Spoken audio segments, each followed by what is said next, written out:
The first text came through while I was finalizing our Bali villa booking. Can't wait to feel sand between my toes with you instead of her. I froze, staring at my husband Ryan's message that clearly wasn't meant for me. My fingers trembled over my keyboard at Sunset Horizons travel agency where I'd worked for 6 years. It wasn't the first sign of his affair, but seeing it in black and white while booking our anniversary trip felt like a knife to my chest. I took a screenshot before he could delete it.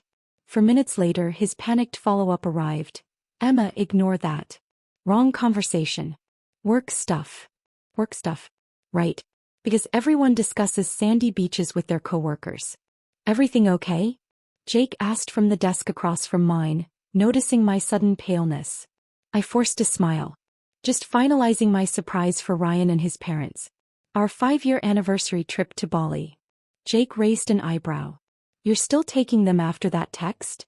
I'm not just taking them, I whispered, my voice finding new strength as an idea formed. I'm going to give them exactly what they deserve. As a senior travel agent at Sunset Horizons, I had access, connections, and knowledge that most people didn't.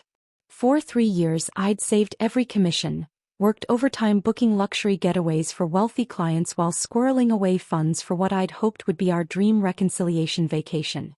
The private villa overlooking Ubud's rice terraces, personal chef, couples massages. All carefully selected to rekindle what we'd lost. Ryan's parents had never accepted me.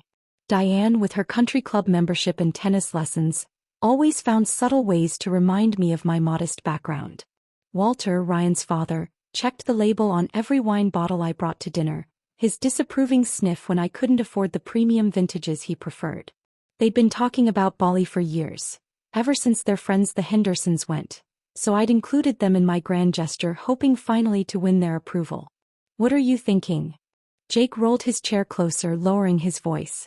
We'd been colleagues for years but never particularly close.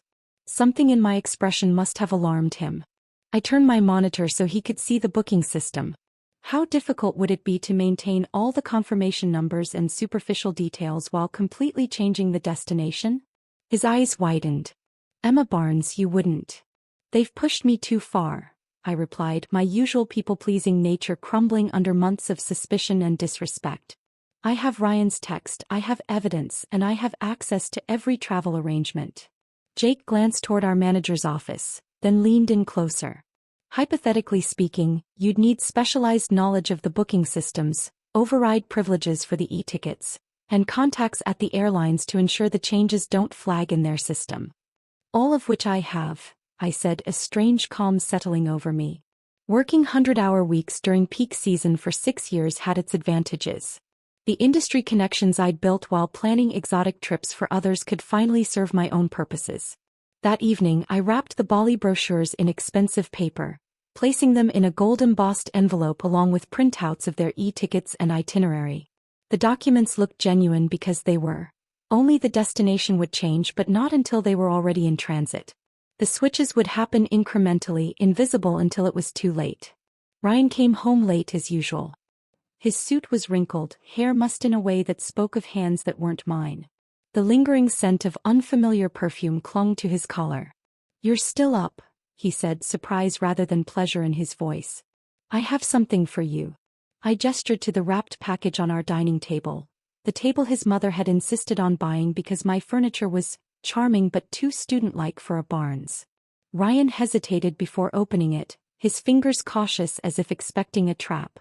As he pulled out the itinerary, his expression shifted from confusion to recognition, then to something that looked alarmingly like panic. Bali? For all of us. He flipped through the pages, eyes widening at the villa photos. Mom and Dad too? I nodded, maintaining a convincing eagerness. A 7-day luxury package. Everything's included. Private pools, daily massages, personal chef. I know how much you've all talked about going. The blood drained from Ryan's face. Emma, this is unexpected. Not wonderful. Not amazing. None of the reactions I'd spent months rehearsing in my imagination. I've been planning it for ages, I replied, my voice carefully calibrated to sound small and eager. We leave next Thursday. I already cleared it with your office manager. He ran a hand through his hair, a nervous gesture I knew well. That's Really something, but the timing with the Henderson account. I spoke with Cheryl in your office, I countered, watching him squirm. She said everything's on track to wrap up Tuesday. Ryan's eyes narrowed slightly. You checked with my assistant? I wanted it to be perfect, I said with practiced innocence. Should I call your parents? I'm sure they'll be thrilled. No, he said too quickly. Let me call them. They'll be surprised. I watched him step onto our balcony, phone clutched tightly to his ear as he spoke in urgent, hushed tones I couldn't make out. The conversation lasted longer than a simple announcement should have. When he returned, his smile was strained. They're very excited, he said unconvincingly. Dad's double-checking their calendar. I knew Walter's meticulously maintained calendar was entirely free next week. I'd confirmed it with Diane's tennis instructor a month ago. They've been wanting to go for years, I reminded him. Right. He loosened his tie, not meeting my eyes. I should shower. Long day. As the bathroom door closed, his phone buzzed on the counter. The notification preview showed only, Vanessa. Can't wait for next. Vanessa from marketing. The one who'd called our home twice last month, her voice dropping when I answered instead of Ryan. The pieces had been there all along, but now they formed a clear picture. The water ran in the shower as I returned to the gold-embossed envelope. I traced my finger over the Bali address of our supposed villa. Ryan and his parents thought they held all the power, that I was just the simple travel agent who'd married above her station. They had no idea what I was capable of orchestrating. When Ryan emerged from the shower, I smiled brightly. I was thinking we should pack your linen shirts, I said, already visualizing a very different destination than the tropical paradise depicted in the brochures. The weather report says it'll be quite memorable. The morning of our departure arrived with perfect irony, brilliant sunshine streaming through our bedroom windows as I zipped my suitcase closed. Ryan had barely spoken 10 words to me since the night I'd presented the Bali tickets. He moved around our apartment like a ghost, taking hushed calls in the bathroom with the shower running. The car service will be here in 20 minutes, I announced, checking the confirmation on my phone. I'd splurged on a luxury SUV to accommodate all our luggage, another detail I'd meticulously arranged to create the illusion of the perfect family vacation. Ryan emerged from the bathroom, his hair still damp. I need to make a quick call before we go. Your parents are meeting us curbside at Terminal 3, I reminded him. We can't be late for international check-in. He nodded distractedly and stepped onto the balcony, phone already pressed to his ear. Through the glass door, I watched his animated gestures, the way he ran his hand through his hair repeatedly, a nervous habit I once found endearing. Now it just signaled another lie forming. The doorbell rang precisely on schedule. The driver, a professionally dressed woman named Marla, greeted me warmly. Celebrating something special in Bali? She asked, noticing my carefully coordinated resort wear. 5-year anniversary, I replied, the words tasting bitter on my tongue. Ryan ended his call and helped load our luggage without meeting my eyes. The drive to pick up his parents was tense, the silence broken only by the soft classical music playing through the car's speakers. I scrolled through my phone, pretending to check our itinerary while actually monitoring the status of my carefully orchestrated plan. Everything was in place. Diane and Walter Barnes lived in Lake Forest, one of Chicago's wealthiest suburbs. Their Tudor-style home stood imposing behind manicured hedges as we pulled into the circular driveway. They emerged immediately, Walter directing the driver on the proper handling of their matching Louis Vuitton luggage set, a stark contrast to my practical Samsonite. Emma, darling, Diane air-kissed both my cheeks, her diamond tennis bracelet catching the sunlight. So enterprising of you to arrange this little getaway. Little getaway. As if the thousands I'd spent were pocket change. I smiled tightly as Walter clapped Ryan on the shoulder. Son, he said, completely ignoring me. Everything squared away at the office? All set, Ryan replied, helping his mother into the car while avoiding my gaze. I noticed immediately that they'd brought 3 large suitcases instead of the 2 we'd discussed. Before I could comment, Diane launched into a monologue about her friend Margaret's Bali recommendations, each one more exclusive and expensive than what I'd already arranged. The private yacht sunset cruise is absolutely essential, she insisted. Margaret says it's the only way to truly experience the island. I bit my tongue. The yacht cruise hadn't been in my budget, despite my employee discount. Every extra activity they were expecting would come straight from our dwindling savings account. As we merged onto the highway toward O'Hare, I caught Ryan texting surreptitiously, his phone angled away from me. Walter dominated the conversation with stories about his golf club buddies who'd done Bali last year, while Diane occasionally interjected with corrections about which resort was truly 5-star versus tourist class. "We've got a private villa," I finally said, unable to hold back.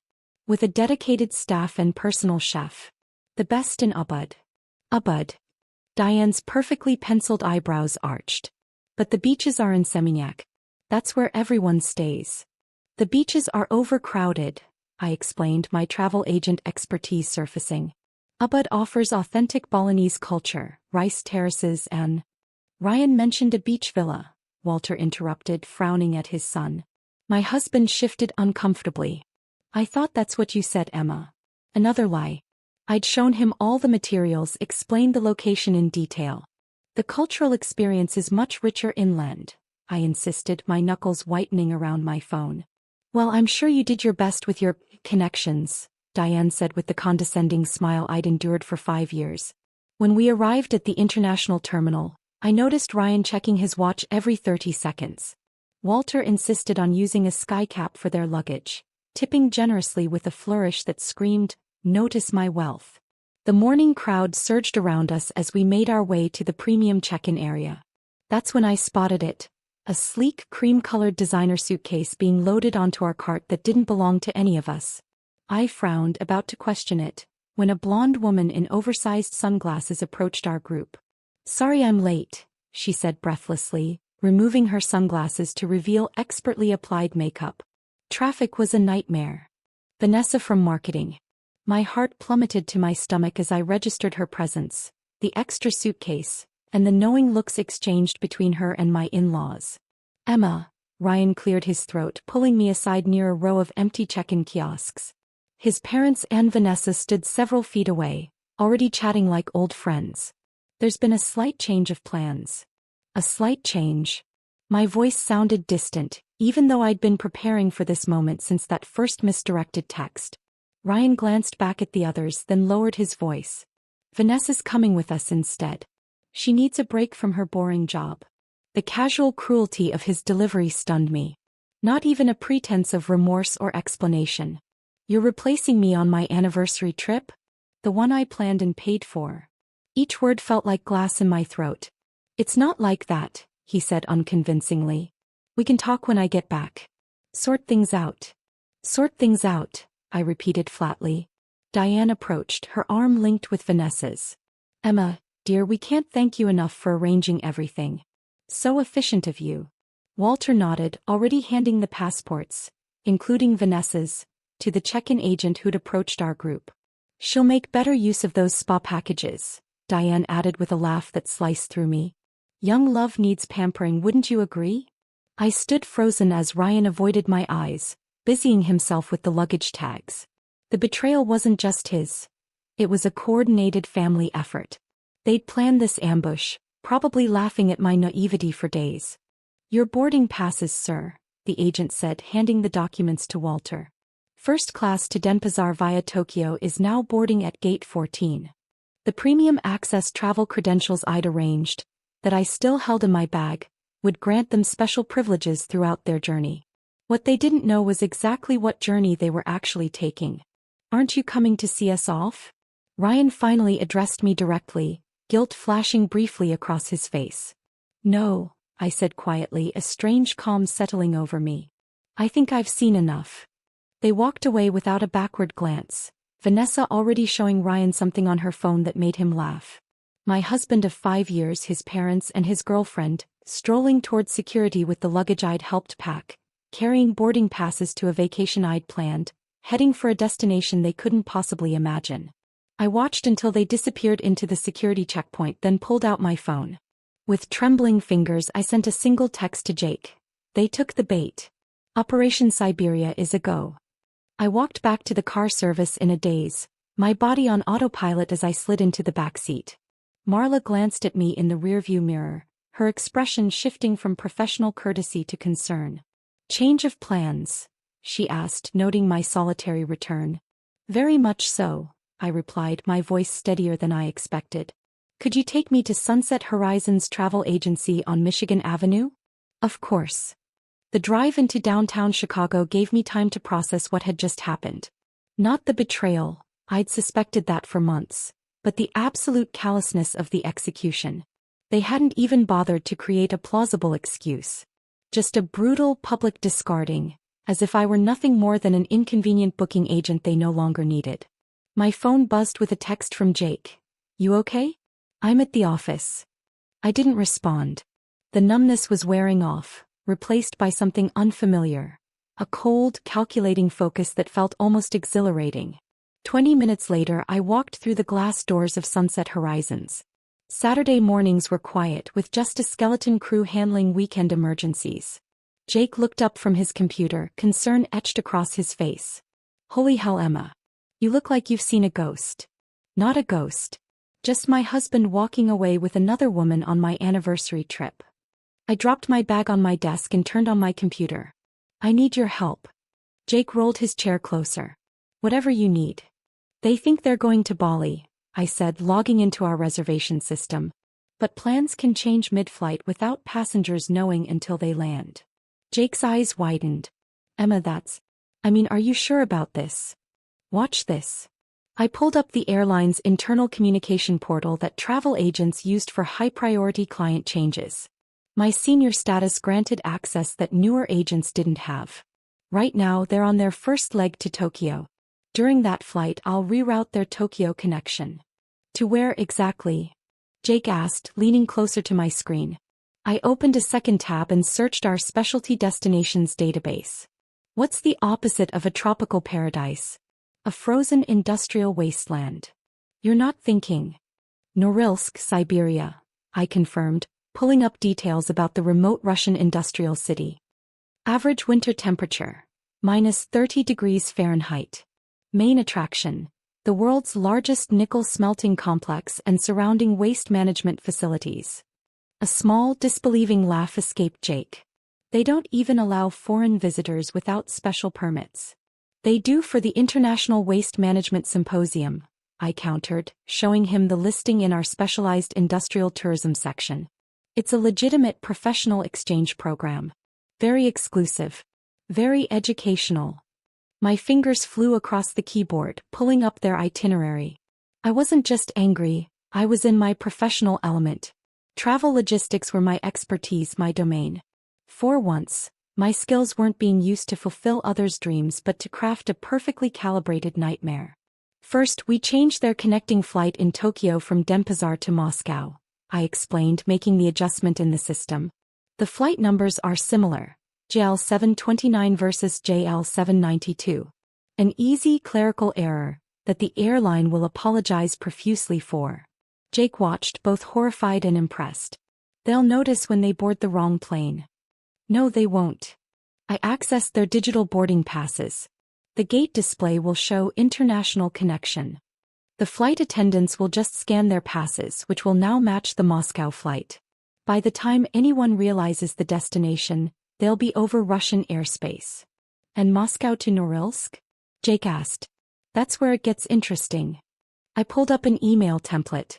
I'm sending an exclusive upgrade notification to the airline's first-class service team. Ryan and his family will be met in Moscow by representatives who will escort them to their special connection, while apologizing for the Tokyo mix-up. Jake shook his head in amazement. You've thought of everything. Not quite. I opened our accommodation portal. I need to cancel their Bali villa and find them suitable lodging in Norilsk. A quick search revealed limited options in the industrial city. Perfect. I booked them into the Polar Night Hotel, a brutalist concrete structure that served visiting engineers and environmental inspectors. The photos showed Spartan rooms with metal-framed beds and views of smokestacks belching gray plumes into the Arctic sky. What about excursions? Jake suggested, fully invested now.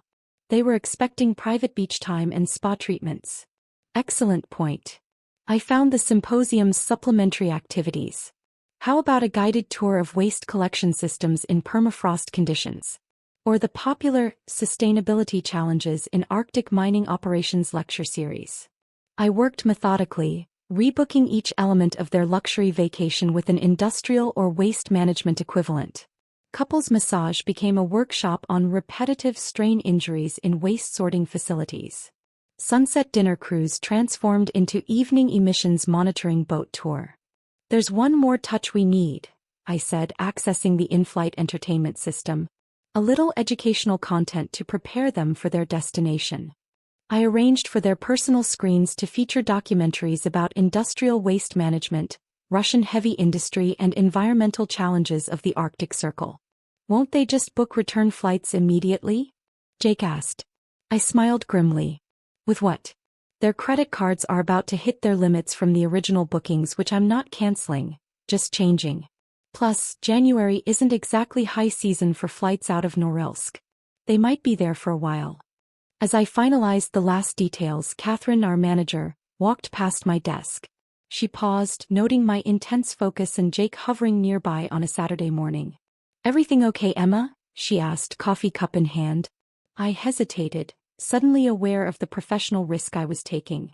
This went beyond bending rules. This was potentially career-ending. Ryan took another woman on the anniversary trip Emma planned and paid for, Jake blurted out before I could respond. His parents were in on it too. Catherine's expression hardened. She set down her coffee and looked at my screen, taking in the changes I was making. I see. She was quiet for a moment, then asked, Did you use your employee discount for the original bookings? I nodded, bracing for reprimand. And these new arrangements, she continued carefully, they're legitimate bookings? Nothing fraudulent or illegal. Completely legitimate, I confirmed. Just not what they were expecting. Catherine picked up her coffee again. Well, it seems there was a regrettable clerical error in their itinerary. These things happen occasionally in our industry. She took a sip, then added, I trust you'll document everything properly for our records. With that, she walked to her office, closing the door behind her. Jake and I exchanged stunned looks. Did she just?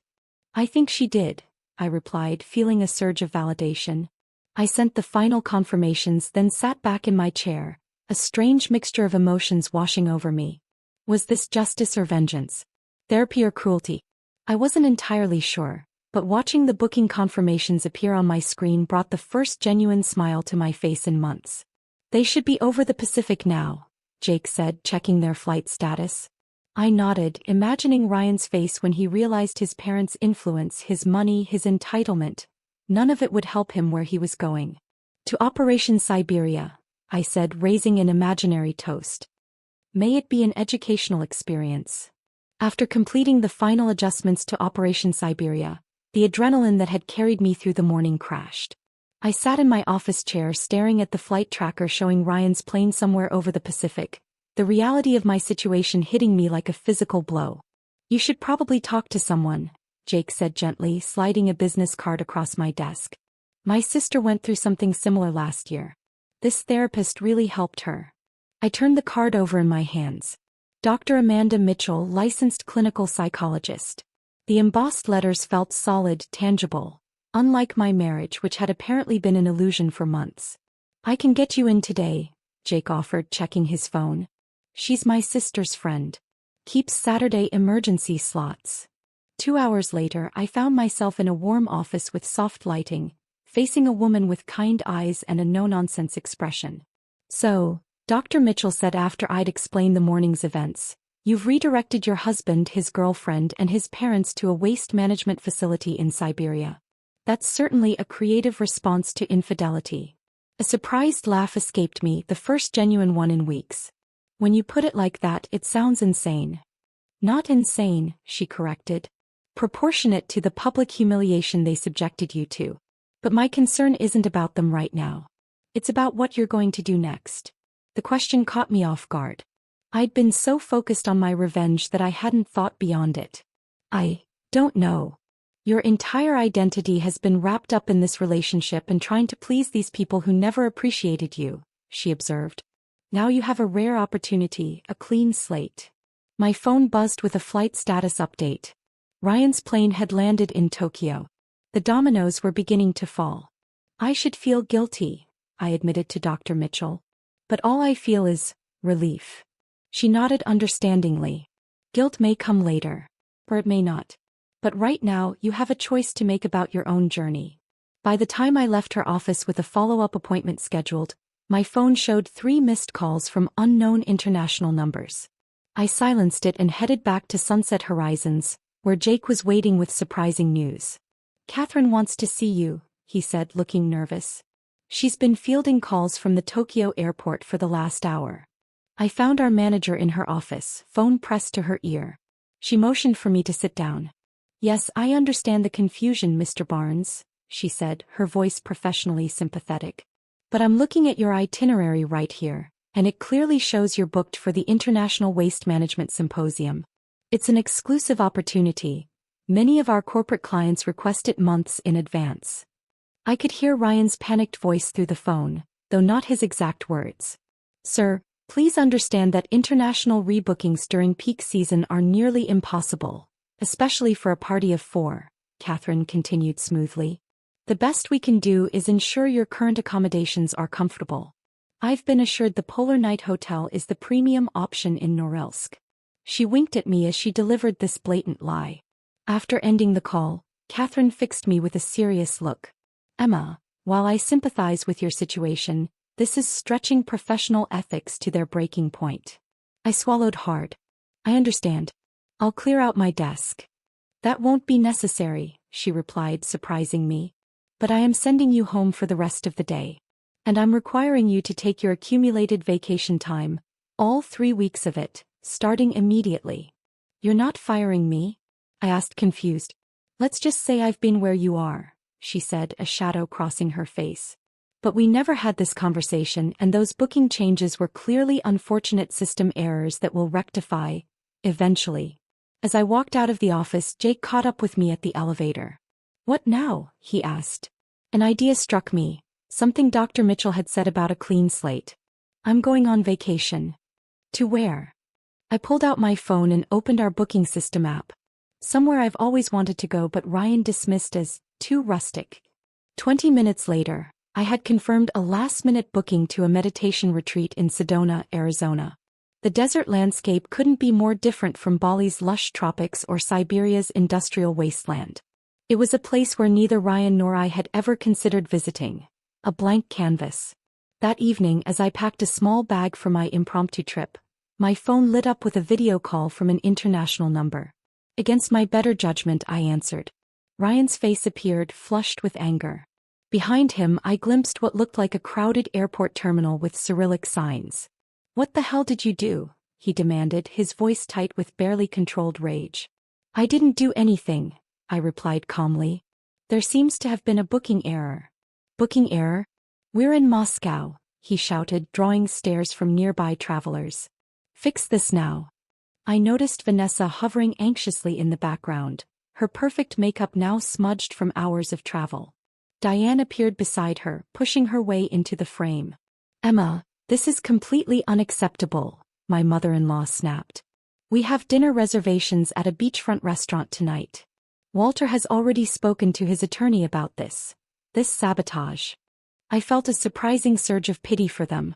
They truly couldn't conceive of a world where their demands weren't immediately met, where money and connections couldn't solve every problem. I'm actually no longer handling your booking, I explained smoothly. I've taken a personal leave from work.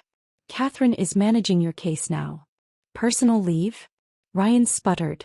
What about our marriage? The question was so absurd, so disconnected from the morning's events, that I laughed out loud. Our marriage ended when you brought your girlfriend on our anniversary trip. It's not what you think, he began. Your connecting flight to Norilsk leaves in an hour, I interrupted, checking the flight tracker. Gate 36B. You wouldn't want to miss it. The look of confusion on their faces was priceless. Norilsk? We're supposed to be going to Bali. Diane insisted. Have a wonderful time at the Waste Management Symposium, I said pleasantly. I hear the lectures on permafrost preservation are fascinating. I ended the call before they could respond and blocked the number. For the first time in 5 years, I felt truly free from their judgment, their expectations, their constant disappointment. The next morning, as my flight to Phoenix took off, I received a text from Jake with a screenshot of a flight status update. Ryan's party was now officially in Norilsk.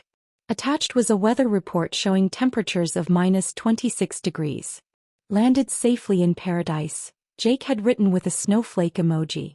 I glanced out my window at the clouds below and realized I was smiling. 2 journeys had begun today, Ryan's party to a frozen industrial wasteland, and mine toward something I hadn't felt in years: possibility. The red rocks of Sedona glowed in the early morning light as I sat cross-legged on a small outdoor platform, attempting to focus on my breathing instead of checking my phone. 3 days into my meditation retreat, and I was still fighting the urge to track Ryan's continuing misadventures in Siberia. The mind will wander. That's its nature, my retreat guide Maria said gently, noticing my restlessness. Just acknowledge the thoughts and let them pass. Easy for her to say. She hadn't sent her cheating husband to a frozen wasteland. After the session, I broke my self-imposed digital detox and checked my notifications. A text from Jake contained a screenshot that made me nearly drop my phone. Vanessa's Instagram story showed her standing miserably in front of a concrete building, snowflakes swirling around her designer boots clearly unsuited for Arctic conditions. The caption read, "Horrible mistake with our flight. Not in Bali. Send help. #travel nightmare, #freezing, #where are me?" The location tag read Norilsk, Russia, with a tearful emoji. I burst out laughing, drawing curious glances from my fellow retreat participants. The post had already garnered dozens of comments expressing confusion and concern. She'd inadvertently exposed their affair to their entire social circle, including Ryan's co-workers and our mutual friends. Just as I was putting my phone away, it rang with a Chicago area code I didn't recognize. "Is this Emma Barnes?" a woman's professional voice asked when I answered. "Yes, who's this?" "Melissa Santos, family law attorney. Your friend Jake suggested you might need my services." I hesitated. "I'm not sure I'm ready for that conversation yet." "Well, when you are," Melissa continued smoothly, "you should know that creating a paper trail of financial documents now will save you considerable trouble later. Especially regarding certain travel expenses." My 3 weeks in Sedona passed quickly, filled with hiking, meditation, and twice-weekly virtual sessions with Dr. Mitchell. I declined to unblock Ryan's number, but Jake kept me updated on the increasingly desperate emails arriving at Sunset Horizons. "They finally made it back to Moscow yesterday," he told me during our weekly check-in call. Catherine had them booked on a flight home, but there was another unfortunate clerical error, and they ended up with a 12-hour layover. "What a shame," I said, unable to suppress a smile as I watched the sunset from my cabin's porch. "Ryan's filed a formal complaint against the agency," Jake added, his voice turning serious. "Catherine's handling it, but you should probably be prepared for some fallout when you get back." The thought of returning to Chicago filled me with unexpected dread. Not because of Ryan or potential professional consequences, but because Sedona's peaceful energy had begun to feel like home in a way my married life never had. When I finally returned to Sunset Horizons, Catherine called me into her office immediately. Her expression was grave as she closed the door. "The ethics committee conducted a full investigation of the Barnes booking," she began, folding her hands on her desk. "They reviewed all system logs and communication records." My stomach dropped. And they found that due to similarities in destination codes, a regrettable system error occurred during a routine update. A slight smile played at the corner of her mouth. "The matter has been closed with a formal apology to the affected clients." I stared at her in disbelief. "That's it." Mr. Barnes withdrew his complaint quite suddenly when we mentioned that a public investigation would require full disclosure of all parties involved in the booking, including the last-minute substitution of travelers. The realization dawned slowly. He didn't want to explain Vanessa's presence in the company records. "Precisely." Catherine nodded. "Also, Walter Barnes apparently sits on the board of a company currently being investigated for improper waste disposal practices." The irony of his attendance at a waste management symposium was too delicious for our IT department to resist mentioning in their report. I left Catherine's office feeling lighter than I had in months. The revenge that had initially seemed so important now felt like a distant memory, a necessary but completed chapter. 2 weeks later, I met with Melissa Santos to officially file for divorce. She smiled appreciatively when I presented her with immaculately organized financial records, including all travel expenses. "These will be very helpful," she said, scanning the documents. "Especially this receipt showing he used your joint account to purchase Vanessa's last-minute ticket." "I'm not looking to punish him," I explained, surprising myself with how true that felt. "I just want a clean break." "Honey," Melissa replied, her eyebrows raised, "after that Siberia stunt, I think you've already handled the punishment portion quite thoroughly." Spring arrived in Chicago, bringing with it new beginnings. Jake had become a steady presence in my life. First as a confidant, then as a friend who made me laugh during lunch breaks, and eventually as something more. Our first official date happened 6 months after Operation Siberia, at a small Italian restaurant where he listened attentively as I finally shared the complete story. "I suspected most of it," he admitted, refilling my wine glass. "But the in-flight entertainment system programming was a particularly inspired touch. I still feel bad about the documentary marathon on waste processing," I laughed. "That might have been overkill." Jake's expression turned serious. "You know what impresses me most? Not the revenge, though that was admittedly brilliant, but how you've rebuilt yourself afterward." The divorce finalized with surprising ease. Ryan, eager to avoid public embarrassment, agreed to generous terms. I used part of the settlement to enroll in a business management course, an idea that had taken root during my time in Sedona. 3 years passed quickly. I stood in the newly renovated office space on Michigan Avenue, watching as workers installed the frosted glass door bearing the logo, Authentic Journeys Travel Collective. My own boutique agency specializing in transformative travel experiences, the kind that had changed my life in the Arizona desert. Jake joined me, sliding an arm around my waist. "Ready for this?" "More than ready," I replied, surveying the space we'd designed together. Behind my new desk hung a framed, artfully redacted news article from a travel industry publication about an American travel agency facing a complaint over tourists accidentally visiting a Siberian waste facility. Only those who knew the story would understand its significance. My phone chimed with an email notification, a booking request from a woman named Margaret. The name sounded vaguely familiar until I read further. "Diane Barnes recommended your services highly, though she mentioned you only handle authentic experiences now." I showed the message to Jake, who burst out laughing. "Are you going to take the booking?" I considered it for a moment, then began typing a polite response. "I'm happy to help Margaret plan her trip," I told him. "But I think I'll recommend our new specialty package." "Which one?" Jake asked, grinning. "The reality check retreat in rural Mongolia," I replied with a wink. "Very authentic. Very educational." As we locked up the office that evening, I reflected on how a journey that began with betrayal and revenge had ultimately led me to exactly where I needed to be, not just professionally but personally. The path from Bali to Siberia had been unexpected, but it had brought me home to myself.